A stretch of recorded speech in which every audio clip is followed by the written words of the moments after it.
Greetings, my fellow freedom lovers and sovereign thinkers. This is LL3's newest podcast. My name is Craig, transmitting from the beautiful swampy mangroves of South Florida. And today's date, Sunday, February 28th, 2016. Yes, I do have to apologize for being inactive for over an entire week. This has had a long project I've done as a stagehand. Did some big farmer event down in Hollywood, Florida, doing like 14, 16-hour shifts, and had to recuperate for a little bit. So I do apologize for the nice delay or inactivity. However, I am glad to be back on the air doing the show. It's always been in my blood just to shoot my mouth off and see your comments, positive or negative, doesn't matter. I thank you all for addressing it, and just better myself, of course. And I do admit I do digress at times. I I attempt not to do that, but there are days I do, and no intentions whatsoever. Yeah, just we got some good news here before I get the ball rolling. Mostly gonna be pretty short, a little political, health, and the court rulings. So I want to do the court rulings first, of course, that happened in Pennsylvania. But before I begin, I like to say, like my friend Chris Zenos, or Chris or Lee Zenos from Crypt Magazine, addressing me on the editor Dave Necro or Apalia. He just got out of his coma. He'd been out for like about 2 months. Got a real bad fall, and his health situation right now, he has a few things he's got to tweak out. So keep in thoughts and prayers. And I do love you, brother. I'm glad to hear your voice. Feels good. And even though I crack jokes about you, but I always do it on a friendship basis because I do really care on what you on your life. So if you go to quitmagazine.com, that'd be great. He has a Facebook page as well, and send your thoughts. Have him give a speedy recovery and give him many positive, strong blessings as possible. And of course, I know Felix Torres is hanging in there as well with his battle with cancer, young man. I did a podcast on him, and his wife loved it. Got you my thoughts too, my friend. And well, guys, we still got to touch base, all right? I do want to see you guys in person, set up in a bar or a nightclub. I'd like to get together with you guys, and we can just really get more direct and personal. I do find that essential in my life because I got to say this, my friends. I'm 47 years old and I have no shame to admit it.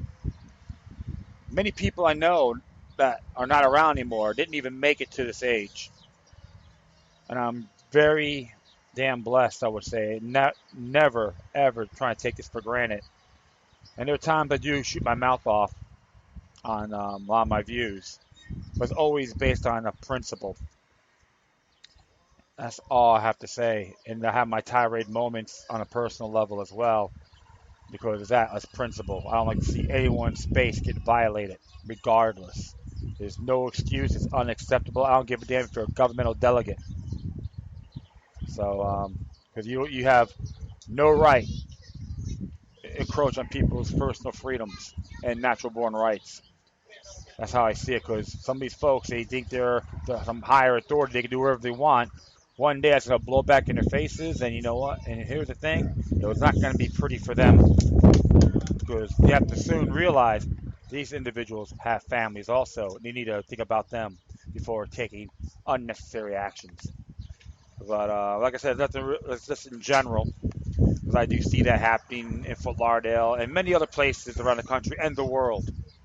I haven't really done too many world events at the time, but I always, you know me well enough. I do post stuff on Facebook when I have to, or Twitter. You can follow me there.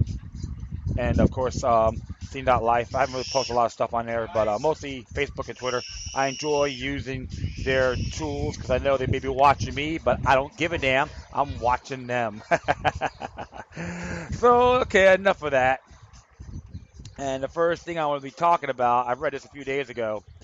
Really mind-boggling. From activist post by a gentleman named Derek Bros, who does Houston Freethinkers. Real cool organization. He was on RT at times and did stuff with oh shoot, he just smacked me aside my head. Adam Kokesh, from Freedom. Who wrote the book Freedom, Adam Kokesh Show, or Adam the Man, or Freedom. That's called Freedom. He's networked with him as well. And this here came from this website, Activist Post, and it's entitled "Federal Court Rules You Can Be Arrested Simply for Filming the Police." Do 1984. Okay, let's proceed here. This came out a few days ago. It says here, a federal appeals court in the Eastern District of Pennsylvania has ruled that filming the police without specific challenge or criticism is not constitutionally protected. The case of Fields versus the City of Philadelphia and Gracie versus the City of Philadelphia involved in two different incidents where individuals were arrested for filming the police. Richard Fields, a Temple University student, was arrested after stopping to take a picture of a large group of police outside a house party. Amanda Gracie, a legal observer with Cop Watch Berkeley, attending a large protest against fracking in September 2012, was arrested while filming the arrest of another protester. Oh my goodness, who's the victim? My space is being violated. I have a man with a badge. Oh my God. Run to the hills. Both Fields and Gracie are seeking damages from Philadelphia Police Department for violating the constitutional right to videotape public officials. Yep, governmental delegates, chumps. That's what they are, chumps. Previous rulings found the public has a right to record a police as a form of expressive conduct, such as a protest or criticism, which is protected by the First Amendment.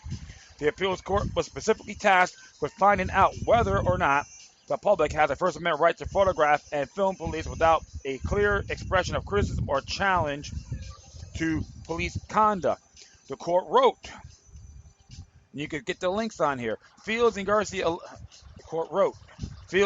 allegedly constitutionally protected conduct consists of observing and photographing or making a record of police activity in a public forum, neither uttered any words to the effect as he or she sought to take pictures to oppose police activity. Their particular behavior is only afforded First Amendment protection if we construed it as expressive conduct. The court ultimately stated, we find no basis to craft a new First Amendment right solely on observing and recording without expressive conduct. What the hell is this guy's on the Twilight Zone? Bizarre world. Absent any authority from the Supreme Court or Court of Appeals, we decline to create a new First Amendment right for citizens to photograph officers when they have no expressive purpose, such as challenging police actions. The decision concluded.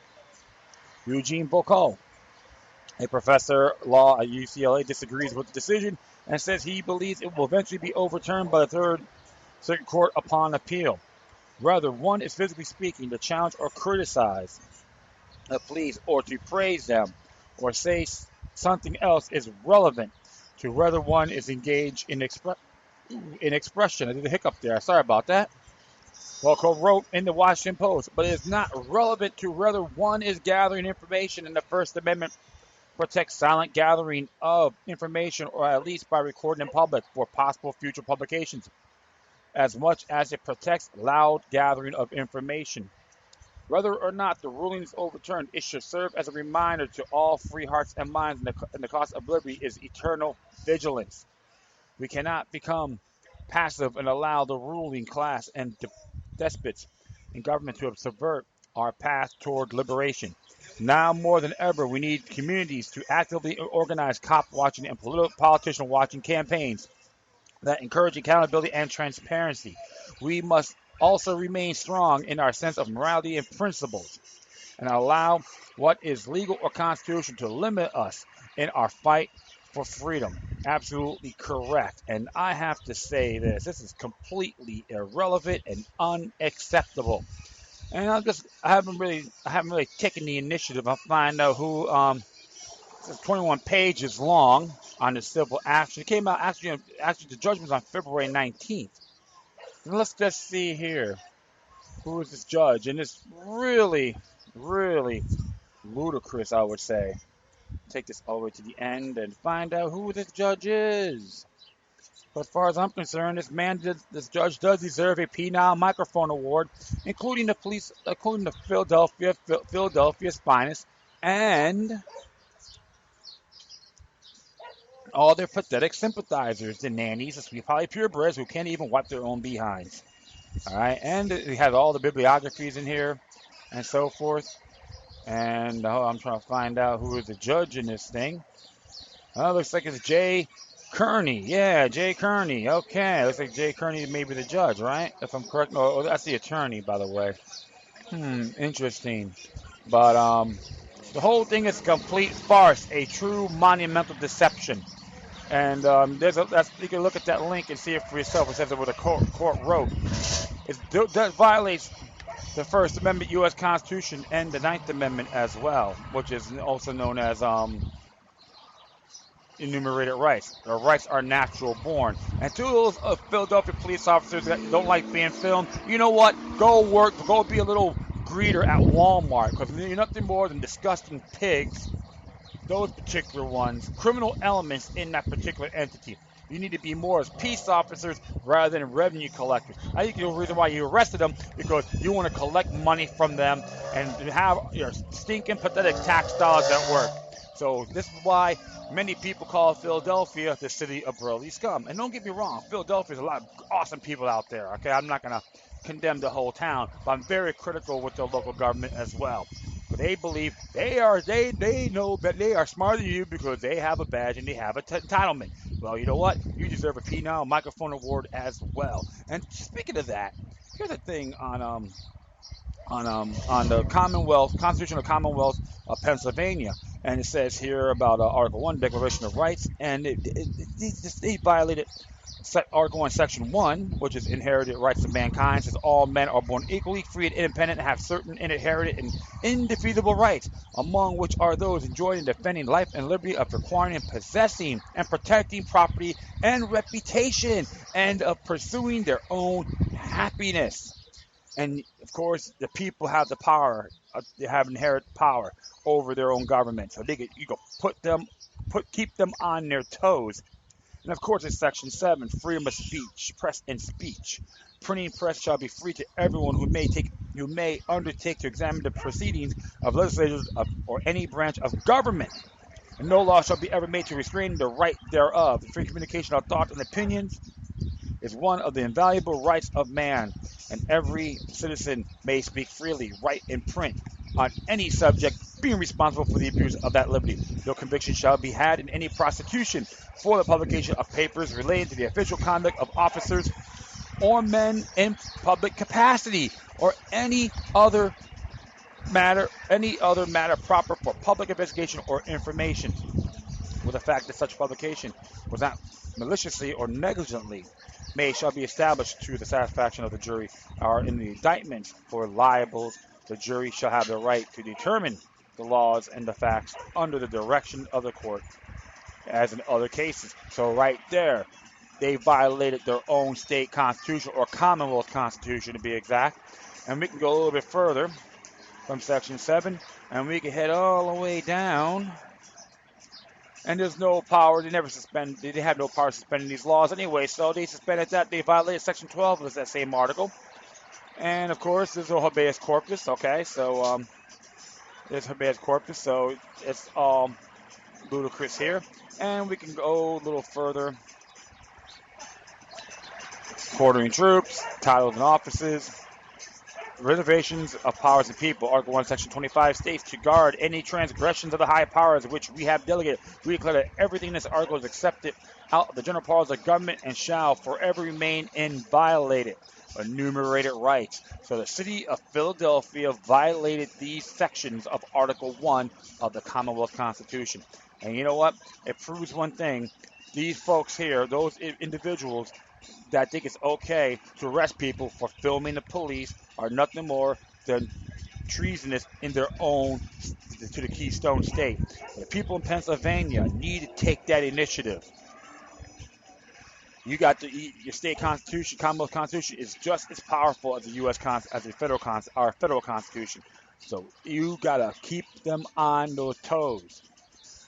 And one thing in Philadelphia you gotta be careful of.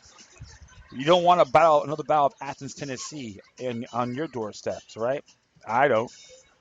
It can happen anytime. Because remember what Thomas Jefferson has said: a little rebellion now and then is good. Oh, shame on those governmental delegates in Philadelphia for insulting everyone else in that state and beyond. Deep down inside, those chumps know I'm right. And hopefully the folks will get the appeal and win and be compensated because their rights got violated. It could be under Title 42, U.S. Code Section 1983. So that's all I'm going to say about that. I'm not going to do the whole song and dance. It's self-explanatory. Well, it just came in today around almost a little over a half hour ago, All News Network. This is interesting about Hillary Clinton, right? The Jezebelian harlot to the New World Order herself, whose hubby and Dottie are members of the Council of Foreign Relations. Hey, how astute of that? How astute of them, correct? This says here, 24 years of the Clintons in politics has enriched Wall Street while destroying the rest of America. And it says here, for 24 years, the Clintons have orchestrated a conjugal relationship with Wall Street to the immense financial benefit of both parties. They have accepted from the New York banks $68.72 million in campaign contributions for the 6 political races and $8.85 million more in speaking fees. And all you folks think the Clintons are great. Think Hillary's going to be a great president. Please, you're in La La Land. It's like having Donald Trump and Marco Rubio saying they're great leaders too, right? Come on. The banks have earned hundreds of billions of dollars in practices that were once prohibited under the Clinton administration to legalize them. The extraordinary ambition displayed in the careers of Bill and Hillary Clinton defies descriptions. They have spent much of their adult life soliciting money from others for their own benefit. A 2014 story in Time magazine said this: a few in American history have collected and benefited from so much money. In so many ways, over such a long period of time, the Clintons have attracted at least $1.4 billion in contributions. Time failed to dig deeply enough. A more thoroughly research expose, in the Washington Post a year later doubled the amount to $3 billion. Ruthless ambition put Bill Clinton in the White House twice, sent Hillary Clinton twice to the Senate, and now has her poised on the cusp of the American presidency. It almost made the Clintons one of the wealthiest couples in the nation. Hillary Clinton's net worth is $45 million. Bill's is $80 million. Huh. Yeah, probably all that little cheating scandals and all that don't matter. Aren't they making the money? A business marriage, I would say. Measured by family wealth, this put the couple to the top of 1% of American households by a factor of 16. 7.88 million is the threshold. And they were saying Bill Clinton, they support taxing the rich, but not them. The Clintons' ambition is reinforced by arrogance. Their behavior in the Monica Lewinsky affair is only the most glaring example. Sexual frivolities while holding office are scarcely unusual, having spiced the lives of public figures for centuries. But the diligence is exposed. The scarlet official typically resigns in shame and scuttles into obscurity. We call Gary Hart or John Edwards in modern times, but the Clintons have rejected that time-honored code of decency. In the glare of a public scorn, they best merch of the office of the presidency by barricading themselves in the White House, shamelessly arrogant. That performance pales, however, compared to the Clinton self-serving transformation of the Democratic Party from champion of the working people to the lapdog of Wall Street and of corporate America in general. Cleverly, the Clintons still pander to the traditional constituency, but in serving its new clientele, the transformed party abandoned the less fortunate strata of American society, especially the communities of color. Yeah, and they love using that color race card, right? Talk about puppet mistress and puppet masters. Wannabe, and they're pulling the strings and someone's pulling it above them. Remember that. The oligarchs. Bill Clinton figured predominantly in the Democratic Leadership Council and became the first president elected in its mold. After a landslide victory by Republicans in 1984, some leading Democrats proposed a new centrist a more conservative stance for the party. It would be less threatening to American business interests and could even attract corporate financial support.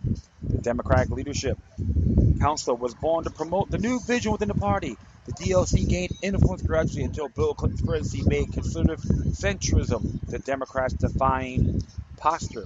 A governor of Arkansas, Bill Clinton chaired the Democratic Leadership Council from 1990 through 1991, and courting corporate America served him exceedingly well. Supported by $11.17 million in campaign contributions from Wall Street, Mr. Clinton became the first DLC president in 1993. Hillary Clinton was at his side, a de facto minister without portfolio. This was the new Democratic Party, Bill Clinton said, and he soon demonstrated how far to the right he would move its agenda. Came the era big government is over, President Clinton promised to end welfare as we know it, and he did it by signing the Personal Responsibility Work Opportunity Reconciliation Act. The law bore severely on low-income families, disproportionately communities of color. Clinton took pride also in Crime Control and Law Enforcement Act, which led eventually to an explosion of incarceration and spawned an industry of private for-profit prisons. Once again, the law impacted most heavily the black and Latino communities. Interesting there. Remember, they little ones talk about, oh, we don't need the private prison firm, yeah, and they want to play the whole game of we're jack-o'-lanterns, we're the masquerade. Like our rhetoric, be hypnotized and get swindled. Nothing new at all. Same thing, different package, my friends. Part of the Ebenezer's propaganda playbook. This was time to favor corporate America. President Clinton promotes free trade with vigor, signing the North American Free Trade Agreement, or NAFTA, and strongly supporting the World Trade Organization. Free trade was immensely beneficial to corporate America. Among the nation's exports during the Clinton years were manufacturing jobs of 9.2 million American workers. Can I say he's just another bend over Bob to the New World Order? Absolutely. Just like his partner, Alberto Gore. I say Alberto, he is a stooge. Rewarding Wall Street came next. President Clinton appointed Robert Rubin, the co-chairman of Goldman Sachs, as his Treasury Secretary in January of 1995. Mr. Rubin went to working fashion, two laws to stupendous value to the New York banks, but President Clinton's first term of office ended before they could be enacted. Perhaps sensing the need to assure Clinton's re-election, Wall Street saw fit nearly to triple its campaign contribution from $11.17 million in 1992 to $28.37 million in 1996. Could we say buying the president? Continued nicely in office, Secretary Rubin triumphed with the passage of the Financial Service Modernization Act of 1999, which repealed the Glass-Steagall legislation of 1933. Now it was legal once more for financial institutions to mix commercial and investment banking. In essence, to use depositors' funds for trading the bank's own account in the stock market. Can we say racketeering? A year later, President Clinton signed the Commodity Futures Modernization Act. This law ended the regulation of derivatives, freeing Wall Street to manufacture mortgage-backed securities and sell them without restriction. These complex derivatives would power the subprime and swindle soon to commence. Meanwhile, in Clinton's Justice Department, a deputy attorney general named Eric Holder in 1999 authored a memo entitled Bringing Criminal Charges Against Corporations. It became Holder Doctrine, and after the financial crisis of 2008, it would be of incalculable value to the Wall Street banks. On leaving the administration, Mr. Holder joined Covington Burling, the largest law firm in Washington, D.C. Among his clients were Morgan Stanley, Citigroup, J.P. Morgan, Chase, UBS, Bank of New York, Mellon, Deutsche Bank, Wells Fargo, and Bank of America. Oh, yeah, the banking's Alexander Hamilton is climaxing in his grave, okay? Now, perhaps the shameless intransigence of the Clintons barricaded in the White House can be understood if they scuttled into obscurity. They would forego the rewarding expressions of gratitude, the return favors they could expect from Wall Street. Obscurity would have terminated as well as any presidential ambitions Hillary Clinton might have harbored. Wall Street's gratitude quickly found expression. When the Clintons left the White House, they bought a 7-bedroom house near the Embassy Row in Washington, D.C. with a $1.995 million dollar mortgage. It must have been a prototype subprime because the Clintons were not only dead broke, but in debt, as Miss Clinton later recalled. Robert Rubin, however, had moved on from the Treasury Department to Citigroup, where the nearly $2 million in credit was quickly extended. Can we see what's going on here, my friends? Oh yeah, who's watching? Who's bending over who? The Clintons did manage the mortgage payments 16 days after leaving the White House. Mr. Clinton delivered a speech to the Wall Street firm of Morgan Stanley, for which he was paid $125,000. This was the first of many speeches he presented to Wall Street banks in the following years. By May of 2015, Mr. Clinton had earned $1,550,000 from Goldman Sachs, $1,690,000 from UBS, $1,075,000 from Bank of America, $777,000 from Deutsche Bank, and $700,000 from Citigroup, in a total of $5,910,000. Whoa! What was Billy Boys doing now? That's why he can take care of those settlements, because the banks is cleaning his ass or his behind. You know what I'm saying? Can't even do it himself. You have to have the banks do it for him. But Hillary Clinton has yet to embark on her own political career. On leaving the White House, Clinton did not occupy their house in Washington, but instead moved into a $1.7 million 5-bedroom home in Chappaqua, New York. Why New York? 6 previous ex-presidents all returned to their home states to live quietly out of the public eye. But Hillary Clinton wanted to run for the Senate, and from New York, not Arkansas. Wall Street's congeniality to gratify and to terminate. Of course, another thing too, I remember her and that little pre-inaugural event that Barbara Streisand hosted, and she said, even though I'm from Illinois, Arkansas is my home state. Well, she didn't want to run on Arkansas. You know why? Because there's too much ammunition against that harlot. One ugly woman too. Ugh. All right. It was not terminated. Wall Street banks underwrote Miss Clinton's senatorial ambition, contributing $2.13 million to her campaigns. Among the congenial banks were Citigroup, Goldman Sachs, UBS, JP Morgan Chase, CIBC, and Credit Suisse. Excuse me. As the new century unfolded, the subprime mortgage scam enabled by Clinton's modernization laws inflated an epic battle in real estate prices. In 2008, the bubble deflated. The property values collapsed, followed by the American economy. $13 trillion in American household wealth disappeared. 9 million workers lost their jobs. 5 million families were evicted from their homes. This is what Bill Clinton's new Democratic Party has wrought. And among the traditional constituents now betrayed, the communities of color fared the worst. Many of New York banks faced insolvency. Their portfolios bloated with nearly worthless mortgage-based derivatives, so-called troubled assets. Oh yeah, can we say that? Troubled assets, my friend. This is how you have to really look at these things when it comes to government. The bank has championed, however, President George Bush is taking a cue from Bill Clinton. Has also appointed Goldman Sachs CEO and his Treasury Secretary Henry Paulson, wasted no time in obligating the American taxpayers to cover the losses of the New York banks, his own Goldman Sachs, and the rest of the swindlers. The Emergency Economic Stabilization Act of 2008, the Troubled Asset Relief Program, was signed into law on October 1st by President Bush. The law appropriated $700 billion from Mr. Paulson to buy the bank's repressed securities. Senator Clinton voted in favor of the bill, telling a New York radio station the next day, I think the banks of New York are probably the biggest winners in this. Mr. Paulson started buying troubled assets immediately, as Senator Clinton's observation proved correct.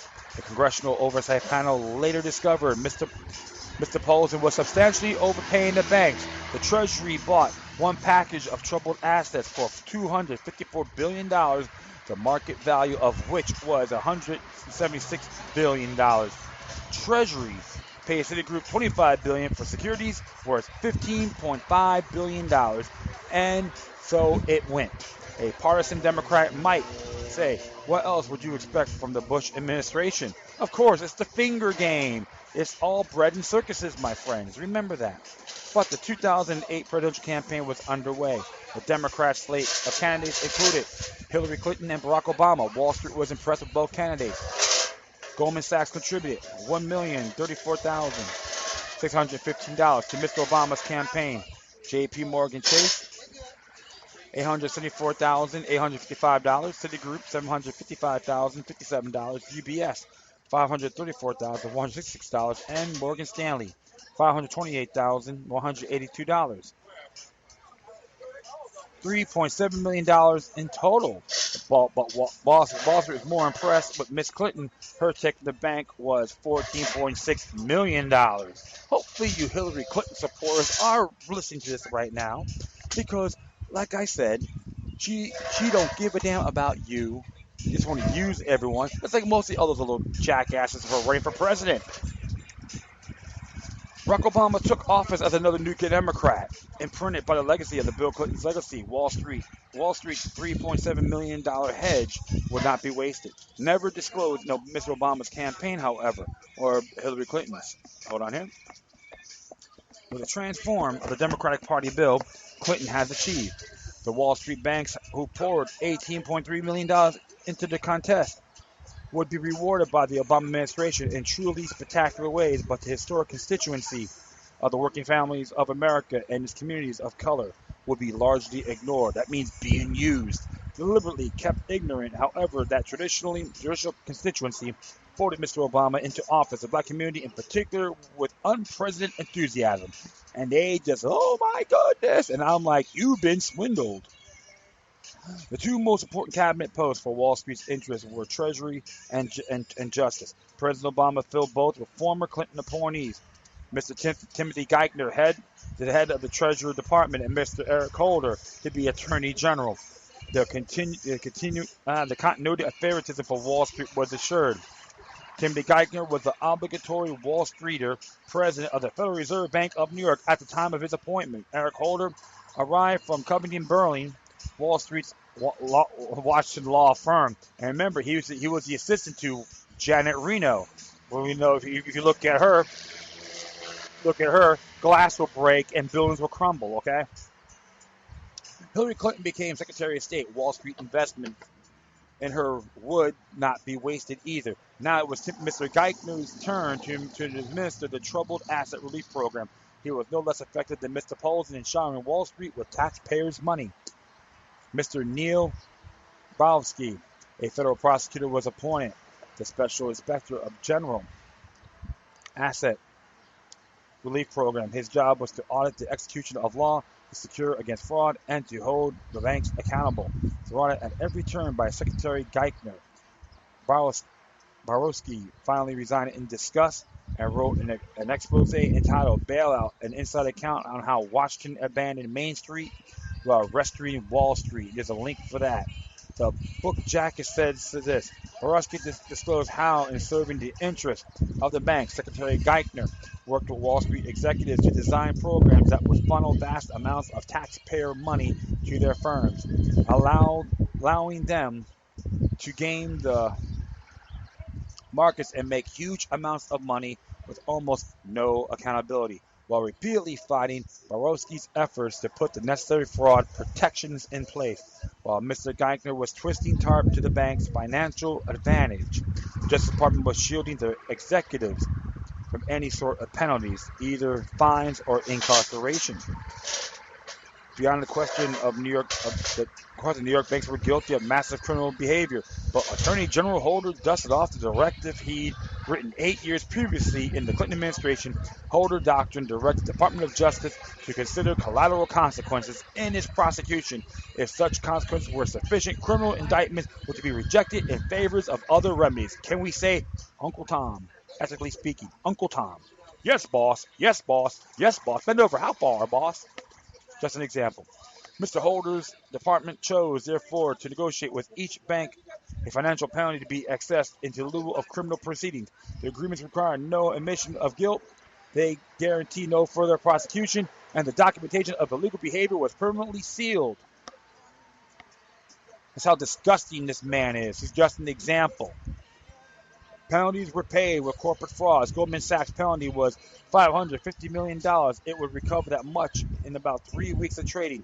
No corporate executives were jailed. No damning personal records of felonious behaviors were established. No personal fines levied. No salaries reduced.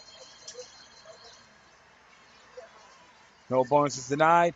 In April 2015, he liberated Wall Street's lawlessness. Mr. Holder left the Obama administration and returned to Covington, Burling. How sweet. If I was corrupt and pathetic and blasphemous, I can get a better high-paying job and polish apples and pull down my pants. Thank you, Mr. Holder. You're nothing more than a pathetic stooge as well. Today, the banks are larger and more powerful than ever. The Obama administration granted one more relatively minor and specific favors to the financial industry. A few weeks later, after the swearing-in, Secretary of State Clinton was called to Switzerland by the Swiss Foreign Minister. They discussed a lawsuit brought by the U.S. Internal Revenue Service against UBS, the Swiss banking international colossus, 761 locations in the U.S. Back in Washington, Secretary Clinton interceded. The impact of the suit reduced by 90%. In subsequent years, UBS paid Bill Clinton $1.5 million in speaking fees for 11 separate appearances. Hillary Clinton earned $225,000 for another one. Also, in subsequent years, UBS contributed $540,000 to the Clinton Foundation. Secretary Clinton resigned her position at the end of the President Obama's first term, perhaps to prepare and raise money for another presidential campaign. Since she has earned $2.9 million in speaking fees from Goldman Sachs, Bank of America, Merrill Lynch, Morgan Stanley, Deutsche Bank, Ameriprise, Apollo Management Holdings, CIBC, Fidelity Investments, Golden Tree Asset Management, and UBS. Hillary Clinton announced her presidential candidacy on April 12, 2015. By September 30th, Wall Street Banks has contributed to her campaign total of $6.42 million. During the 24 years of the last 3 administrations in Washington, Wall Street flourished while savaging the American economy, American taxpayers, and the law. The Clinton administration, with the Treasury Secretary from Wall Street, passed laws enabling the banks to launch a financial skyrocket. The Bush administration, with its Treasury Secretary from Wall Street, covered their losses with taxpayers' money when the rocket fell to earth. The Obama administration, with a Treasury Secretary from Wall Street and a Wall Street Attorney General, as well as granted a vast financial favors to the banks and absolved them of criminal behavior. During all those years, the Clintons benefited immensely from Wall Street political campaign contributions. $11.17 million for Bill's 1992 campaign, $28.37 million for his 1996 re-election, $2.13 million for Hillary's 2000 run for the Senate, $6.02 million for her 2006 re-election, and $14.61 million for her first presidential campaign. And they have been paid $8.85 million by the financial industry in speaking fees. The intimate interplay of ambition and greed between the Clintons and Wall Street has continued for nearly a quarter century. It is a tawdry history ignored and trivialized by the Clintons, anxious to obscure it. But now, with the fresh infusion from the New York banks of $6.42 million and counting, Hillary Clinton is running for president once again. Speaking on July 13, 2015, she said this: "Our banking system is too complex and too risky. While the institutions have paid large fines, too often as it seems that the human beings responsible to get off with limited consequences or none at all. Even when they've already pocketed the gains, this is wrong, and not on my watch it will change." Miss Clinton expects us apparently to believe her. That's right, another Jezebelian harlot to the New World Order and another banking firm's bimbo, okay? Just like her husband and just like the rest of the other clowns that are running for office, including guys like Ted Cruz, whose wife Heidi was involved with Goldman Sachs. So you know what, all you Uncle Ted fans out there, I don't care if you get offended by this as well, because you all gotta realize, start waking up. All right, this is part of the Hamiltonian's curse, and we're living in it today. You want to make things happen? You can't suck ass to these individuals whatsoever, because they don't care about you.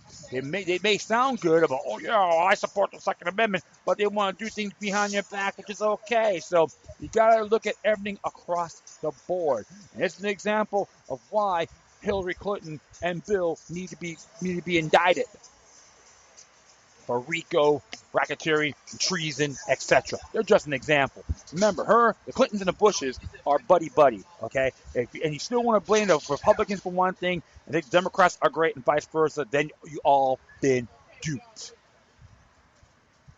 This is really... I just laugh when I see these clowns with their stupid stickers. I'm ready for Hillary. I want Bernie. I want Rubio. I want Trump. Come on.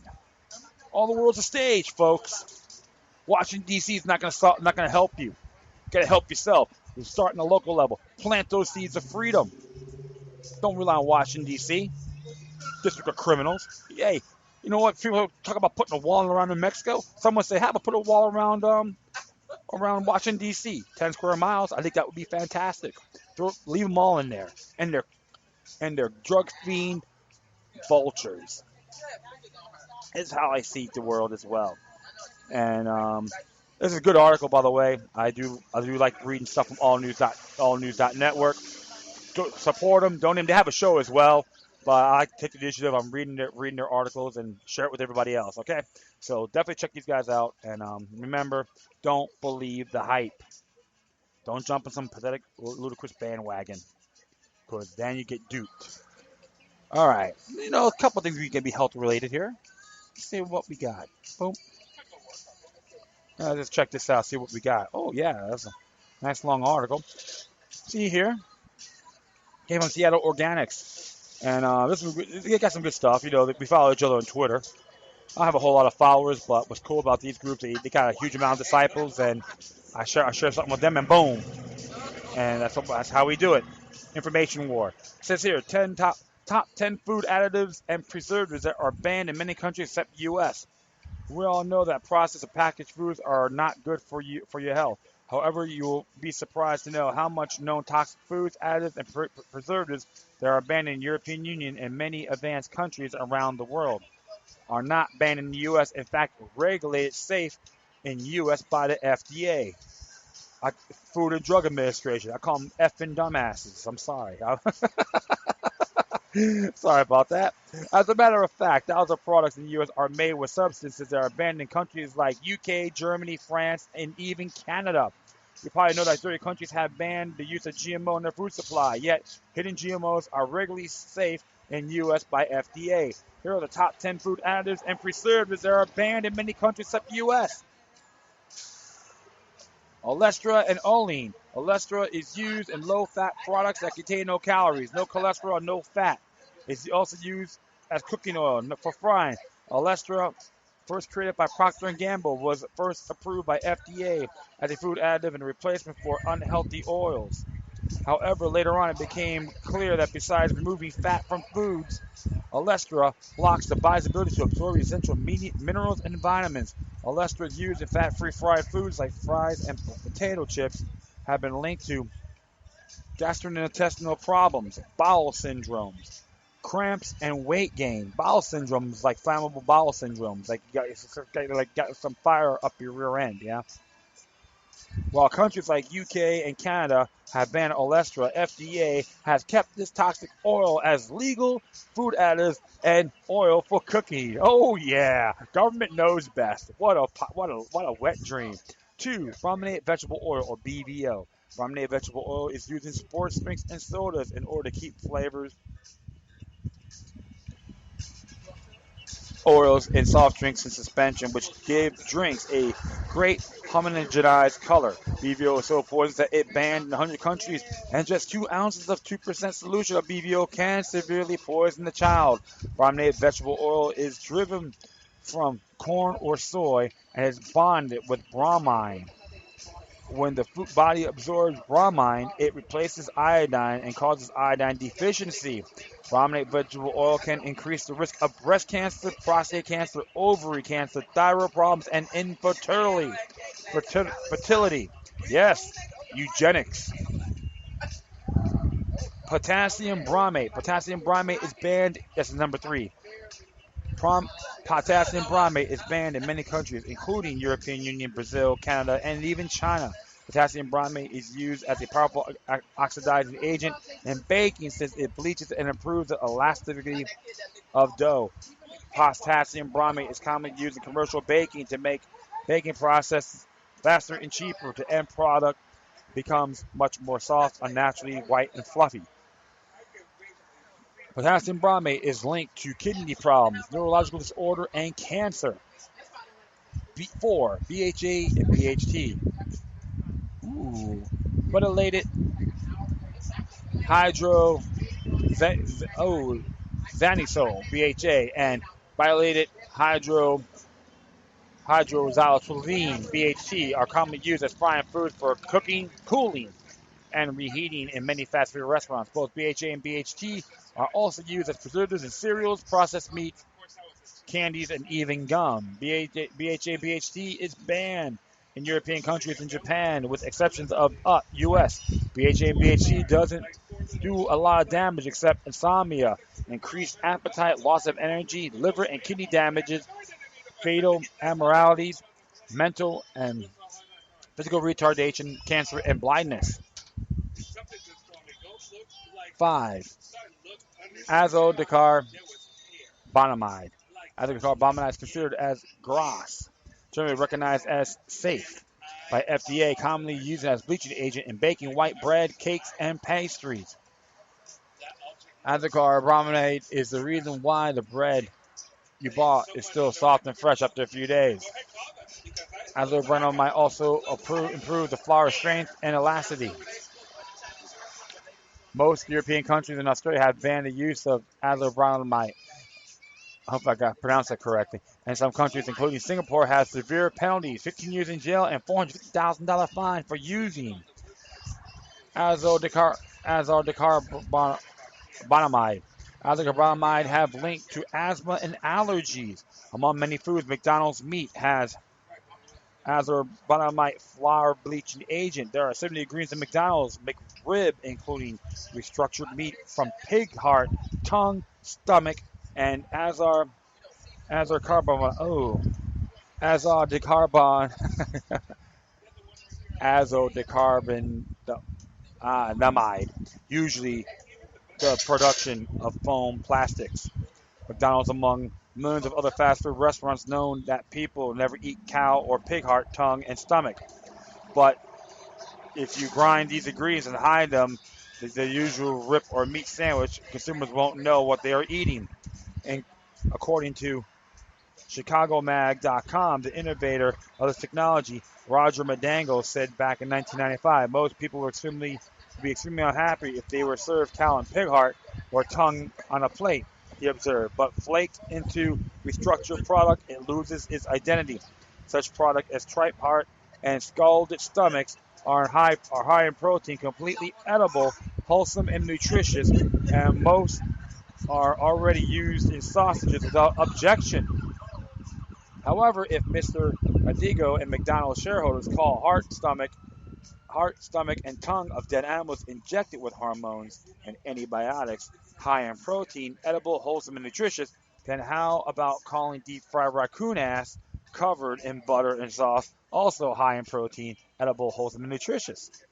However, it would be nice to have McDonald's shareholders on that diet for a month and see the results of all that nutritious food. Absolutely. 6. Artificial food coloring and synthetic food dyes. Artificial food coloring and dyes are banned in many countries, including Norway, France, Austria, UK, and Finland. However, partially anything that comes inside a package in America, ranging from candles, cheese, cereals, and sports drinks or cakes, have artificial dyes in them. Artificial dyes are made from chemicals that are driven from petroleum and are linked to neurological problems brain cancer, ADD, ADHD, and hyperactivity in children. Yes,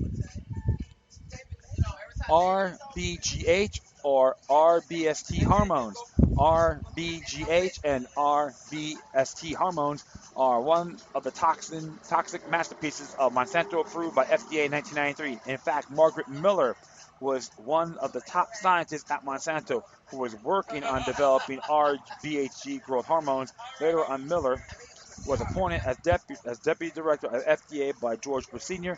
Soon after she took the office, Miller approved the same bovine growth hormones that she discovered during her work at Monsanto. Today, cows are treated as recombinant bovine growth hormones (RBST) for increase in their milk production. There's a link for that, so you can check this out. The hormones lower the immune system of cows, and many cows get painful udder infection. In order to ease their pain, cows are given injection of antibiotics, and that's how hormones and antibiotics find their way that in our food and water supply. There's a link for that as well. RBG, RBST growth hormones have been linked to breast and prostate cancer, thyroid disease, diabetes, obesity, infertility, asthma, and allergies.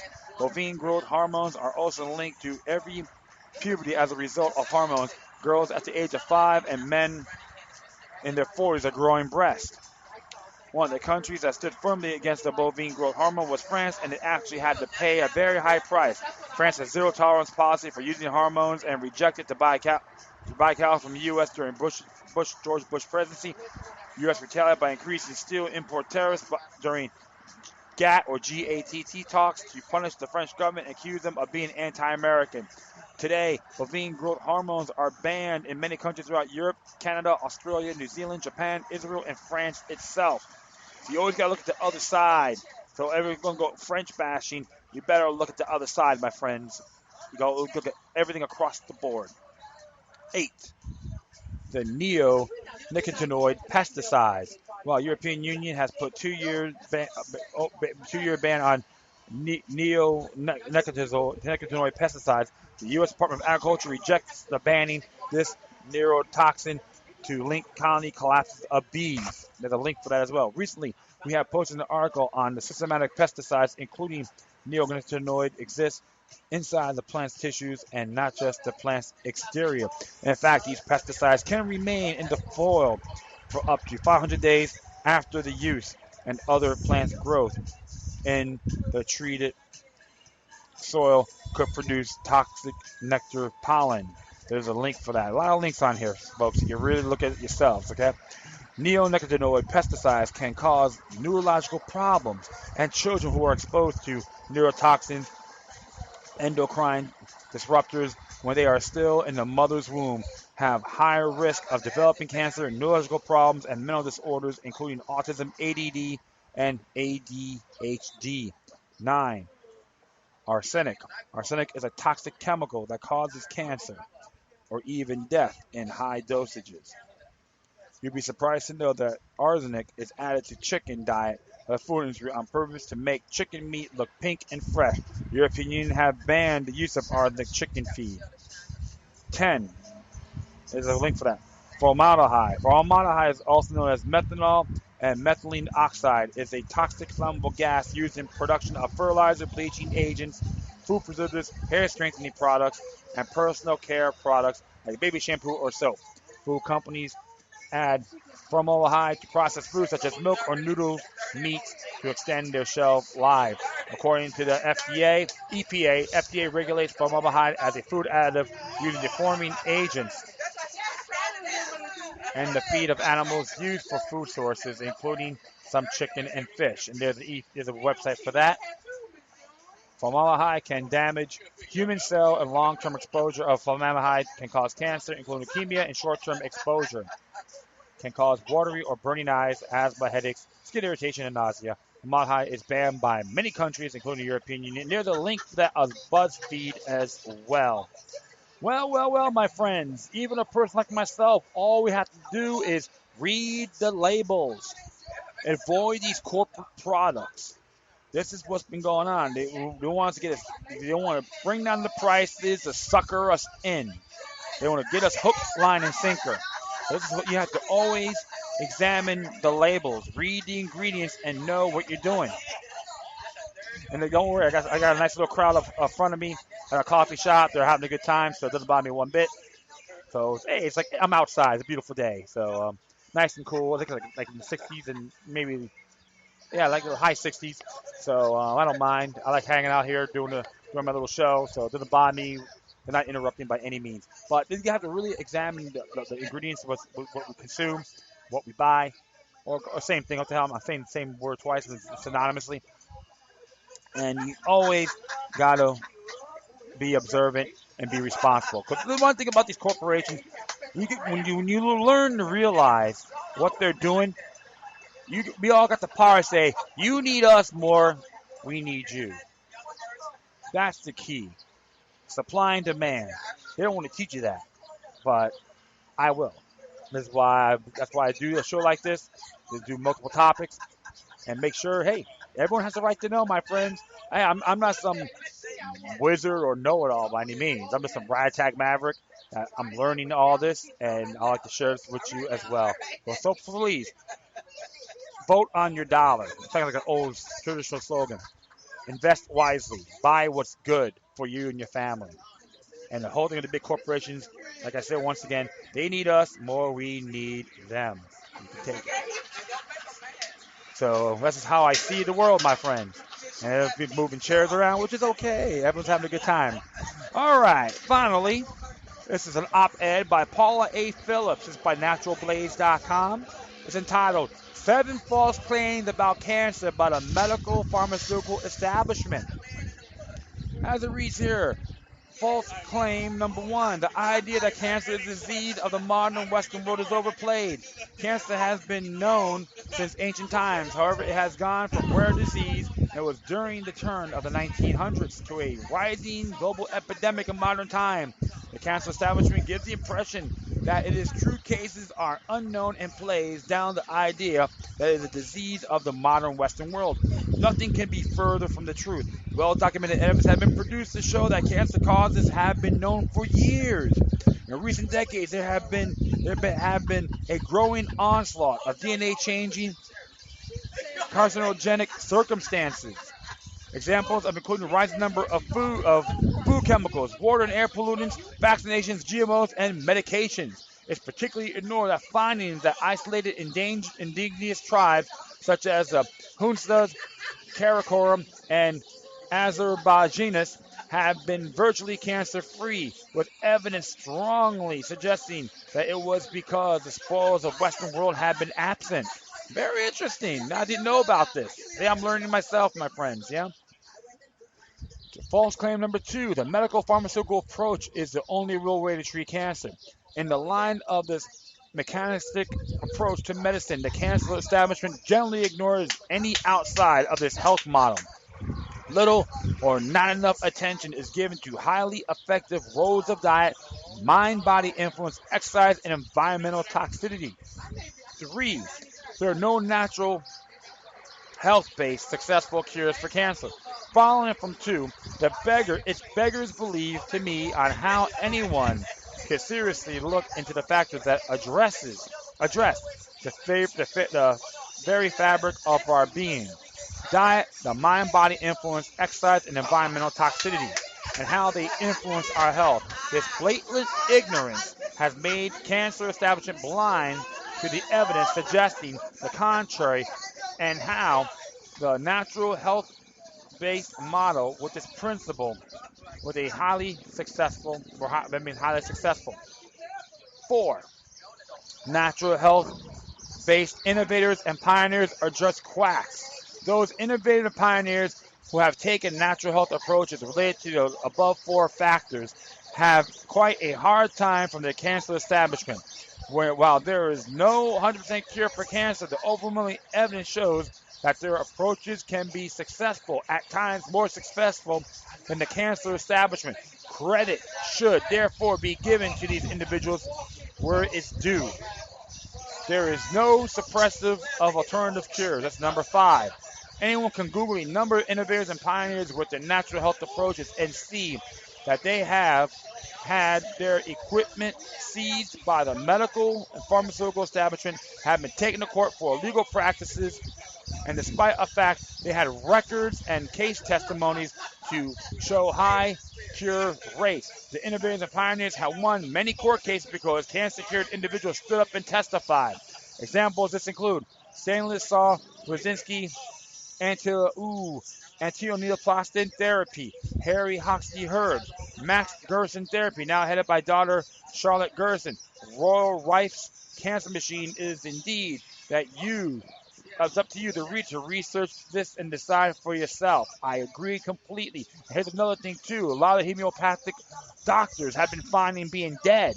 Even in South Florida. I did a show on this in the past. I don't know off the top of my head, but you can really just look it up, okay? Just look it up about death of homeopathic doctors. All right, definitely check it out. And false six claim. Acid alkaline dietary choice plays no major role in cancer prevention and reversal.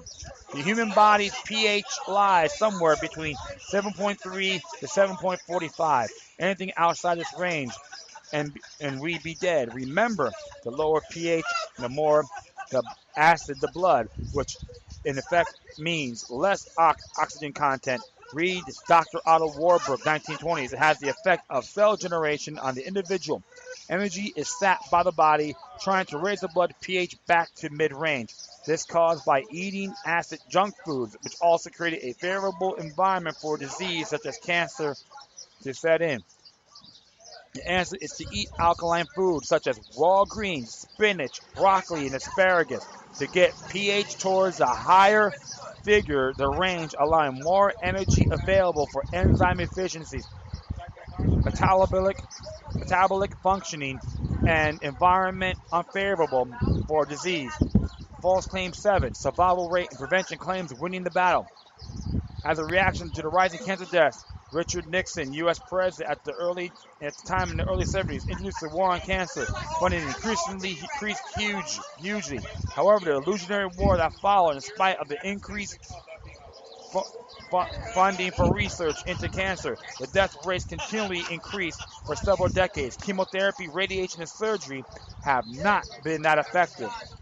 Much has been done to cover up the twist data interpretation related to this to make results look better. For instance, chemotherapy goes down as successful if results produce tumor shrinkage, even if it's only for a limited time period, and the tumor returns stronger, rebound phenomenon to eventually kill the patient.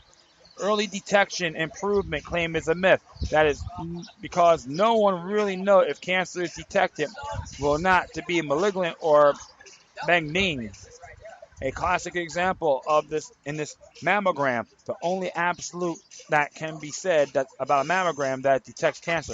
All in all, a holistic approach will be a step in the right direction, incorporating natural health approaches, but I can't see the cancer establishment changing their ways from the dogmas of mechanistic medicine. There is too much money to be made from the status quo. And you can read more at the site from from Paula A. Phillips in the site newparadigm.ws. Exactly. You people got to start learning to invest in their health. And one thing I'm excited about, like a lot of good people have passed, don't get me wrong, on cancer. And they want us to put more money into these propaganda machines. But I always prefer the natural way. As that saying, you are what you eat. I absolutely agree, and I had to change my diet. So, and I'm trying to I'm bettering myself on what I consume, and everyone's got to need to take the initiative on doing so. There's a lot of great books out there on it. I need even my boy John Joseph. You go to John Joseph's website or go to his Facebook page to type in John Joseph. He addressed a lot of stuff on natural foods and plant-based information. Was vegetarian stuff, but plant-based. Call it a plant-based, which I respect and love him dearly for it because we all give a damn. Many of us will put this out there, do care of our environment and the people around us, especially the people around us. Doesn't matter if it's friend or foe. That's why I always respect for people to take care of their health.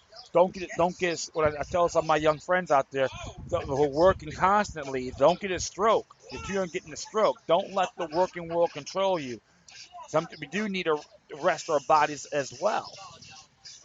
So we need a balance factor. And what's been going on with this, we call it the program of Metropolis. They want us to be controlled like robots, and we cannot let that maintain us.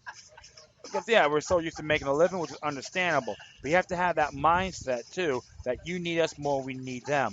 And I'm not perfect. I openly admit that. I have my issues as well, my problems and so forth. But I am not gonna go around have everyone feel sorry for me, like be treated like Schlep Rock from the Pebbles and Bam Bam show. You know, if you just type in Schlep Rock, Pebbles and Bam Bam show, then you understand where I'm coming from. That's the whole role. Learn these things. Learn about your health. Better yourselves, including me as well, and never give up on educating yourself and share this information with others. Remember, because the truth of the matter is, my friends, the past is today's greatest teacher. The more we learn about ourselves, the better we can be. Sharing this with our families and big pharma and all these not pathetic corporations, corporations will wig out.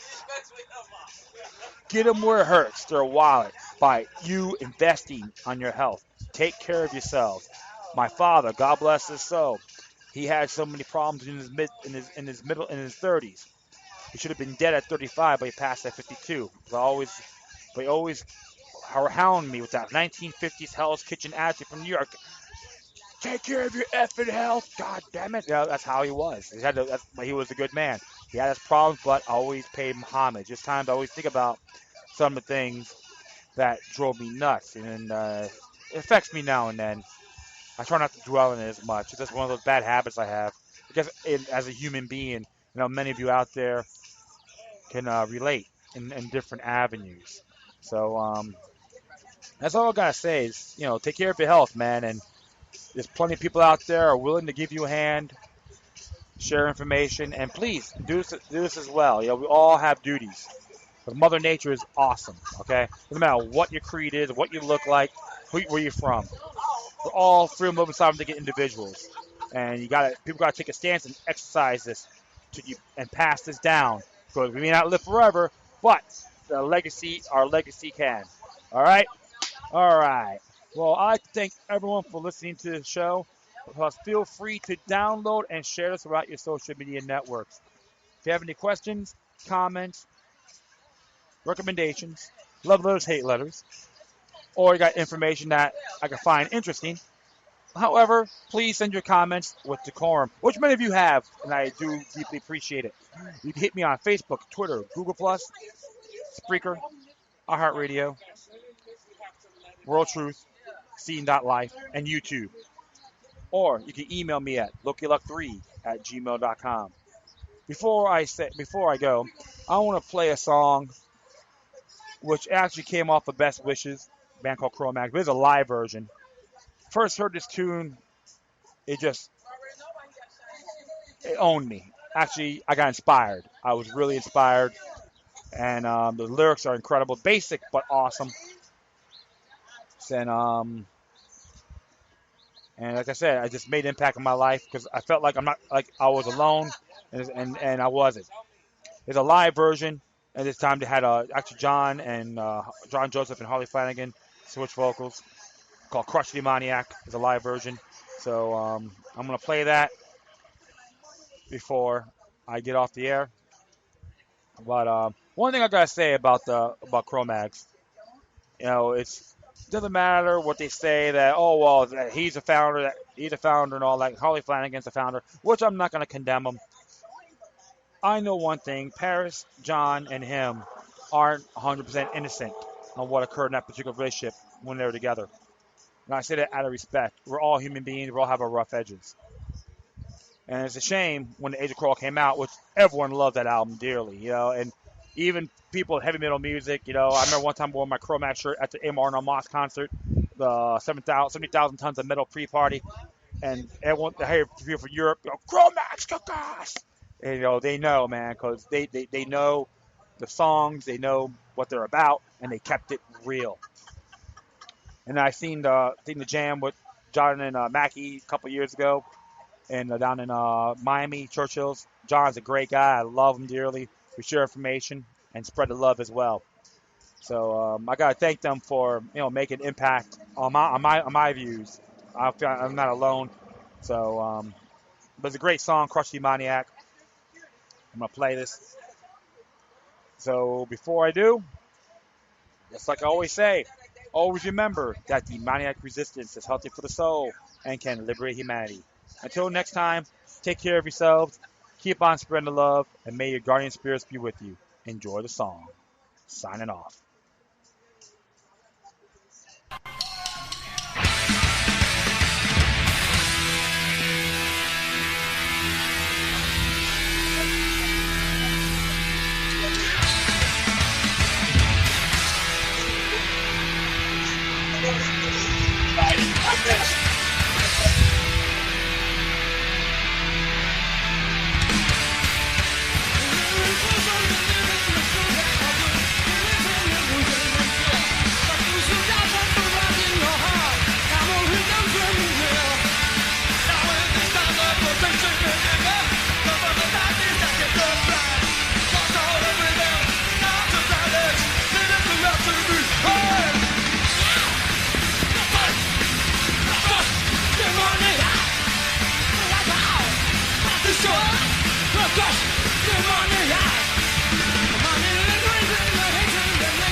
Demoniac, who are lost to themselves and who have no intelligence.